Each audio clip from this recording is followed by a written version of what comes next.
मित्र आणि मैत्रिणींनो, स्वागत आहे तुमचं माझ्या श्री स्वामी समर्थ या यूट्यूब चॅनलमध्ये। मी माझ्या व्हिडिओमधून तुम्हाला रोज स्वामींबद्दल काही ना काही माहिती, तसेच विविध व्रत वैकल्य, विविध सण समारंभ यांच्याबद्दल काही ना काही माहिती सांगत असते। जर तुम्हाला माझे व्हिडिओ आवडत असतील तर कृपया माझ्या चॅनलला सबस्क्राईब करायला विसरू नका। कमेंट करत जा, लाईक करत जा, शेअर करत जा। तर आजच्या व्हिडिओमध्ये आपण एक गोष्ट पाहणार आहोत।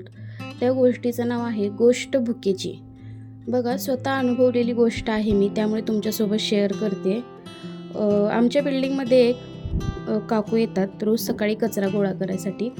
त्यांचं रोजचं काम त्या नित्यनेमाने करतात। सकाळी येतात, कचरा गोळा करतात पूर्ण बिल्डिंगचा आणि तो योग्य ठिकाणी नेऊन तो डंप म्हणजे हे करतात।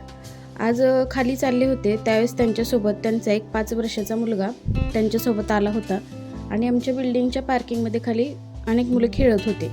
तर तो खेळत नव्हता, त्यांच्याकडे बघत बसला होता फक्त। मग मी त्याला विचारलं, जा ना बाळा, तू पण खेळ त्यांच्यासोबत, तू का खेळत नाही आहेस?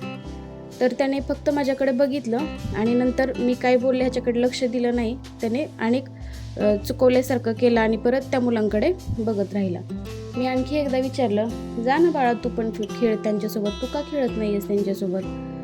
मग तो म्हणाला, नाही काकू, आईने सांगितलं आहे की मुलांसोबत खेळायचं नाही। मग मला वाटलं ह्याच्या आईने ह्याला असं का बरं सांगितलं असेल की मुलांसोबत खेळायचं नाही। म्हटलं आता ह्याच्या मनातून आपण काढलंच पाहिजे की ह्याच्या आईने असं का सांगितलं की मुलांसोबत खेळायचं नाही आहे। मग मीच त्याला म्हटलं की तूच काहीतरी आगाऊपणा करत असशील, तूच खोड्या काढत असशील, त्यामुळे तुला तुझ्या आईने असं सांगितलं की या मुलांबरोबर खेळू नको। मग त्यावर तो मुलगा थोडासा हसला आणि म्हणाला, नाही काकू, त्यामुळं नाही, मी खोड्या करत नाही, मी चांगलं खेळतो सगळ्यांशी। पण आई म्हणते की जर तू खेळलास तर तुला भूक लागेल आणि तुला जर भूक लागली तर आत्ता माझ्याकडे तुला देण्यासाठी काहीच नाही आहे, म्हणून मी खेळत नाही आहे। हे ऐकून अक्षरशः इतकं वाईट वाटलं की त्या मुलाला त्याच्या आईने सांगितले की तू आत्ता खेळू नको, की तू खेळलास तर तुला भूक लागेल आणि भूक लागली तरी माझ्याकडे आत्ता तुला द्यायसाठी काहीच नाही आहे। ज्यावेळेस आपण घरी जाईल त्यावेळेस मी तुला ते काहीतरी खायला बनवून देईल, पण तू आत्ता या मुलांसोबत खेळू नकोस।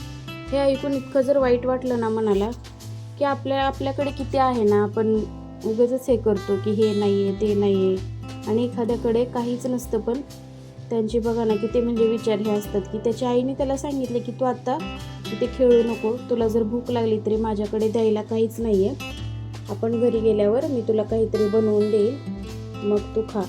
आपल्याकडे किती आहे ना, आपण खाल्लेलं पचवायसाठी रोज व्यायाम करतोय, इंजेक्शन घेतोय, धावतोय आणि त्यांच्याकडं काही जणांकडं तर खाण्यासाठीच नाही आहे। हे ऐकून इतकं जर वाईट वाटलं, असं वाटलं की बाबा आपल्याला स्वामींनी किती दिलं आहे। आपलं खाण्याचं तर लांबचंच राहिलं, पण रोजचं आयुष्यसुद्धा आपलं देखील किती सुंदर आहे। स्वामींनी आपल्याला खूप काही दिलं आहे। आपण प्रत्येक क्षणासाठी, प्रत्येक घासासाठी, तसेच प्रत्येक आयुष्यातील प्रत्येक येणाऱ्या दिवसासाठी, जाणाऱ्या दिवसासाठी, आयुष्यातील प्रत्येक गोष्टींसाठी आपण स्वामींचे खरंच आभार मानले पाहिजेत की आपण खूप सुखी, समाधानी आणि आनंदी आहोत। उगीच आपल्याकडे हे नाही आहे, ते नाही आहे, ह्याच्याकडे हे, त्याच्याकडे ते, माझ्याकडे हेच नाही, असं मानत बसण्यात काही अर्थ नाही आहे। मग आजची गोष्ट अशीच जाणीव करून दिली की आपल्याकडे जे काही आहे आपण त्यात समाधानी असलं पाहिजे। आपल्याकडे जे आहे काय ते काही जणांची स्वप्न देखील आहेत, काही जणांकडे काही गोष्टी नसतात, तर काही जणांकडे खूप काही असतं। तर आपल्याकडे जे काही आहे त्यातच आपण समाधानी राहिलं पाहिजे आणि शक्य झालं तर गरजूवंतांना खरंच मदत केली पाहिजे। आपण अन्न हॉटेलमध्ये पण जेवायला गेलं की एक्स्ट्राचं अन्न टाकून देतो, पण काही जणांना तेच अन्न मिळत नाही।